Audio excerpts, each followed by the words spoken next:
Hi, I'm James the Box Office Artist, and welcome to another episode of Ask the Artist, where I take this opportunity to answer your questions. Now, today I don't have a specific question that I'm going to answer, but it's something I've talked about to a lot of my fans, and that is my very first job working at DC Comics. DC Comics, Batman, Superman, Wonder Woman, Justice League. Of course, who wouldn't want to work at DC Comics? And that has been a lifetime goal of mine. I grew up watching shows like the Super Friends, and I've always loved DC. So this is my first getting my foot into the door at DC Comics. So before I get to the actual story, I just wanted to let you know, if you have asked a question in my previous Ask the Artist video or any of my videos, I answer a lot of those questions right now on my daily vlog channel, youtube.com/JamesReyes.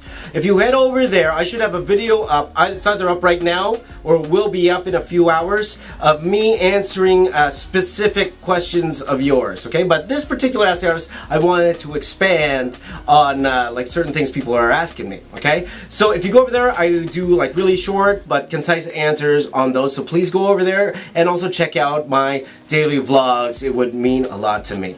Now, when I also go through the story, you'll notice I'm going to be completely 100% honest with you guys. I'll tell you, my very first job at DC, I messed up. And I'm not afraid to tell you guys that, mainly because I don't want you guys making the same mistakes I did. You know, I wish my comics career was all rosy. It wasn't, and I'll tell you, like 90% of the reason why, if not 100%, was because of my mistakes. So I want to share you guys the good things that have happened, also the bad things that have happened because of my mistakes. So I want to share that with you guys so that you can take note and make sure that when you get into the industry, you don't make the same mistakes that I did. Okay, so let's talk about it. Okay, so let me take you a little bit way back. Way back, we are talking about the year 2002. Late 2002, early 2003. At that time, I was working for a company called Dreamwave Productions, and I was wrapping up there. Now, there was a bit of circumstances surrounding me leaving to work for DC at the time, and I will get into that a little bit later when I talk about working at Dreamwave in a later episode. But at this point, I was kind of looking for work. Now, I was a regular poster on this message board, and for the life of me, you know, I was thinking about it earlier, I just can't remember the name of the messenger board. But it was run by a guy. His name is Warren Ellis. And I think a lot of you, if you are a comic book fan, you know who Warren Ellis is.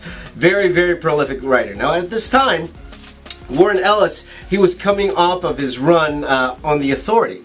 On The Authority for Wildstorm DC. Now Wildstorm was just bought by DC Comics at this time. Again, we're talking about 2002, 2003. And I was looking for a job. Now, I was a regular poster on this message board. This was a place where a lot of creators hung out, and they got together, and a lot of people liked to share art on this board. I remember at this time, like, his board was big, Brian Michael Bendis' board was big, Mark Millar's Millar World was big, and I think even today, Millar World is still around. So we would go, and like a lot of aspiring artists would go there, a lot of published artists would go there, and I was a published artist at the time. You know, I did all that Transformers stuff already for Dreamwave at that time. So Warren liked my stuff. He really did like my stuff, and he actually came to me earlier, asked me if I wanted to do a title with him at a publishing company called Broken Tree Comics at the time, and I was working on Transformers. And even though it meant working with Warren Ellis, I also knew that working at Broken Tree, the page rate wouldn't be that great. So I couldn't really give up my Dreamwave job to do that yet. Okay, so around that time, I was wrapping up at Dreamwave and I needed work. So I messaged Warren Ellis, and he said that he had a property. He had a property that he thought I would be really good for. And that property was something called Tokyo Storm Warning. Now, what was Tokyo Storm Warning? Tokyo Storm Warning, you have to think, it's kind of like Pacific Rim. It's very Pacific Rim-like. And so he knew I could draw big robots as appeared through my Transformers run. He also knew I could draw humans. And throughout my Dreamwave tenure, a lot of people thought I couldn't draw humans. And I will get into that in a later video. But he knew I could draw humans really well. So he asked me if I would be interested in doing this 3-issue miniseries with him for Wildstorm at the time. And they were just bought by DC Comics. So I talked to the editor, Scott Dunbier. I believe that's how you pronounce his last name. But Scott, right now he's working for IDW. And we worked out a specific deal. And then he told me that they decided to publish this title through Cliffhanger. And at this time, Cliffhanger, you were only talking about the best of the best working at Cliffhanger. We were talking about Joe Madureira, J. Scott Campbell, Humberto Ramos, like all their stuff. That was like the image of 2000 was Cliffhanger. Okay, before I got bought by DC. And to say the least, I was ecstatic. I was ecstatic. I was getting to work with the guy who wrote The Authority. And not only that, the inker, like they asked me who I liked inking. I'm like, can you get me somebody who inks Brian Hitch? Like inks like him? Like for example, I love Andrew Curry. He's a great inker. Can you get me someone who's like Andrew Curry? And they're like, why don't we get Andrew Curry? And I'm like, are you kidding me? So I am getting the writer of The Authority. I am getting the inker of Brian Hitch at the time they were doing the Ultimates. I'm like, wow, what an opportunity, you know? So, needless to say, I was floored that this was going to be my very, very first DC assignment. And then I screwed it up, okay? And that's one thing about me, I'm not going to pull any punches going through this. I blame a lot of my unsuccess back in the day to my, I didn't know how to work properly back then. I was young, though that's not an excuse because there's a lot of young guys who knew how to be professional. I wasn't very professional back then. Working at Dreamwave, a lot of us, we weren't very professional. We were blowing deadlines here and there, and I was no different, okay? A lot of you know I like putting a lot of detail in my work. Putting a lot of detail also meant it took more time, okay? So, it was a 3-issue miniseries, and at first it was fantastic. It was great. I really worked hard. The first issue, I worked really hard, and they seemed to be really happy with my output. I started off bang, bang, bang, page a day, and it looked really, really good. And near the end of the issue, I started weaning a little bit. I started taking 2 days for a page. I started taking 3 days for a page. I started slacking off a little bit and leaving it till the end, so the last few pages kind of seem rushed. Okay? And a lot of artists, a lot of beginning artists, they fall into that trap, not being consistent when it comes to their work, or putting way too much time in the first pages before getting to the last pages. That's what happened to me. So I was late. Okay? I was late with the first issue. They needed a cover. I wasn't able to finish the cover in time for them to get it completely inked and colored for them to send to Previews magazine. So when the ad for the first issue was in Previews magazine, it was my cover, but just the character was inked. Not even the background, no colors, because I was late, okay? And even more so, when I was late, I made excuses. And I blamed other things, and I blamed other people because of that, right? Now, when the first issue came out, it actually got a lot of praise. And I remember reading one review site, they said, the writer of The Authority, inker of The Ultimates, it looks like something Brian Hitch would draw, and then they said the artwork was just as good. And that was amazing to me. That's like the ultimate compliment. People comparing me to Brian Hitch, and I only wish I had Brian Hitch's work ethic when he first started comic books. So let me tell you about Brian Hitch. Brian Hitch, when he was starting out, I was reading an article where he did an issue of Death's Head. Like complete 22 pages in literally 4 days.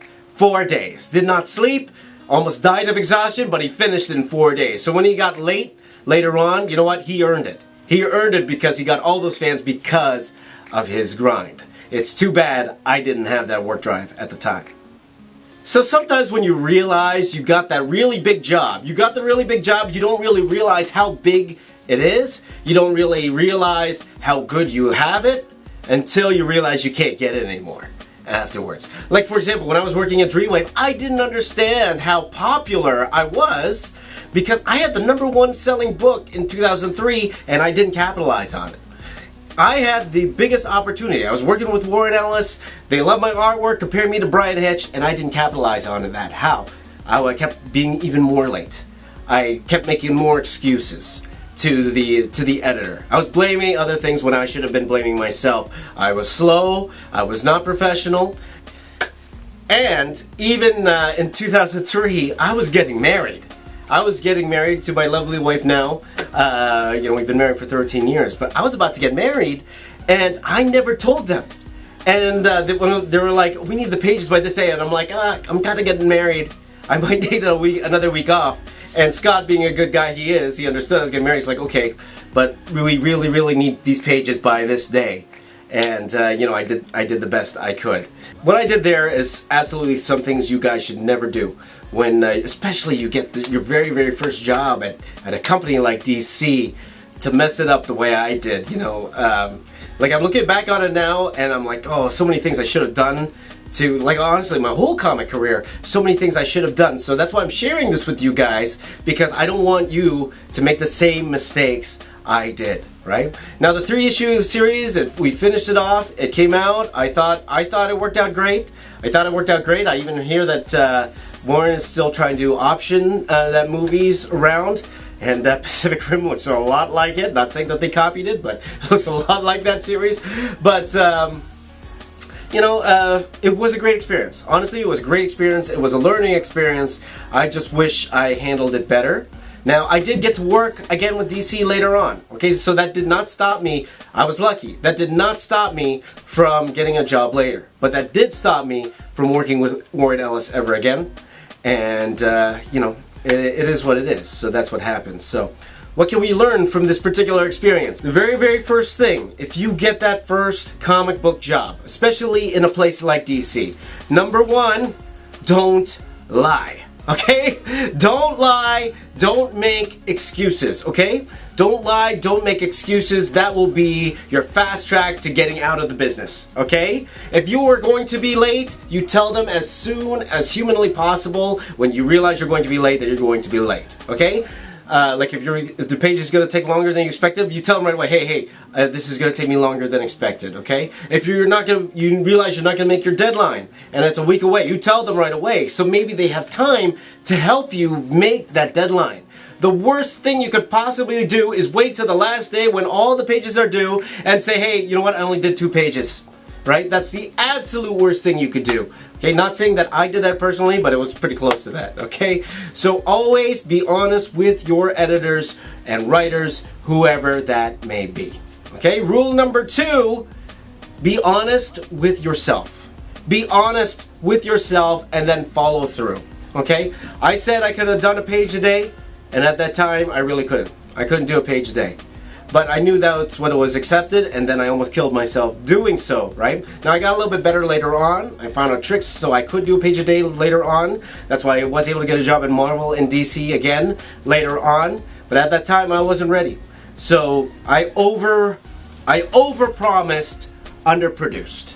I overpromised and underproduced. Your quick fast track to get out of this business. So don't do that. What you want to do is underpromise, overproduce, right? Underpromise, overproduce. Just say the first week you tell them, okay, you know what, realistically, I could only do 4 pages. Okay, good. And then you deliver 6 pages. Of course you're going to look better, right? Of course you're going to look better. So that's the way to go. You want to stay in this business, underpromise, overproduce at the highest quality level ever. And also, here's another tip for all of you guys aspiring to be artists in comic books. Make sure that you are in tune with your writer. And I had a problem with that. I just went off and did whatever I wanted. Go with your writer, because your writer is a gateway for you to keep jobs in the industry. If a writer likes you, he's going to want to keep working with you, meaning you'll always get a job. Especially if that writer is someone who's well known, like a Warren Ellis. Like if Warren Ellis really liked my stuff, I would still be working with him. Maybe even to this day. I mean, he'll always have a project for you to work on. But because he didn't like working with me, I didn't get a chance to work again with him. right? So that's it, how it is. That's the way it happened. And I have no one to blame but myself in that instance. So the way you guys should do it, make sure that you are in tune with your writer. If you can't actually talk to that writer, nowadays it's so easy to talk to them through Skype. Go through your pages with them. Lay it out saying, is this how you envisioned it, right? Because the writers, they have their own vision in their mind. And of course, if they see something better, of course they are going to go with that as well, right? They want their book to look great as well. Be in tune with your writers, okay? If you guys, the more in sync you guys work together, the better the book is going to turn out. So in conclusion, that was my first job at DC Comics. Thankfully, it wasn't my last job at DC Comics. I came back again for Wonder Woman and Birds of Prey. But it is one of those series I wish I could have took back. I wish I could have took back. I was 24, 25 at the time, but still drastically immature. Looking back at myself, I'd be like, what is wrong with you? Why didn't you do this? Why didn't you do that? And now I see that, but I can't do that to my old self, but I definitely can do that to every one of you. Okay? What is wrong with you if you get that job? If you are lucky enough to get into that specific situation, don't waste it. Work your hardest, be honest, get your work done on time, and you will write your ticket. You will get a lot of work if you could do that. Okay? So I hope that makes sense. If you have any questions about my experience, please do let me know down below. I know this particular video is a little self-deprecating, but hey, it was the truth at that time. I was young and I didn't know what I was doing, but I was still able to forge a pretty good art career. So, you know, it is what it is, okay? Any questions you have about working with DC, let me know down below. Any topics you would like to see me cover, please let me know as well, and I will be happy to get to those questions. Also, I answer a lot of questions from last week's Ask the Artist, where I talked about how much do comic artists actually make. I actually answer a lot of those questions on my daily vlog. So if you asked a question there, most likely I did answer it on my daily vlog that will be coming out a little bit later today, if it's not out already by the time you watch this. Okay, and you can check that out on my other YouTube channel, my daily vlog channel, youtube.com/JamesRays. I am answering all the questions from last week on that particular vlog. So any topic you would like me to cover, again, please do let me know. Please follow me on social media, Twitter, Snapchat, Instagram, @BoxOfficeArtist. You can send me messages at my Facebook page, Facebook.com/TheBoxOfficeArtist. And please be patient, I am backlogged. A lot of you have been sending me art, which is fantastic. I'm going over all of them. Also, if any of you are interested in me, I'm thinking about doing a segment called the Draw Over. I talked about that before, where I will actually take your art that you send me and I will draw over it, showing you how to fix certain parts of your drawing. I'm thinking about doing a weekend series about that. So if you are interested, please do message me there on Facebook. Thank you all for watching. Thank you all for following me on my daily vlog on this channel. It really means a lot to me. Please subscribe if you haven't subscribed. As I'm filming this, I'm about to reach 8,000 subscribers. So thank you everyone who have subscribed. I hope not to let you down putting out daily quality content. Thank you again for watching. My name is James. I'm the Box Office Artist. Keep drawing, and I will see you tomorrow.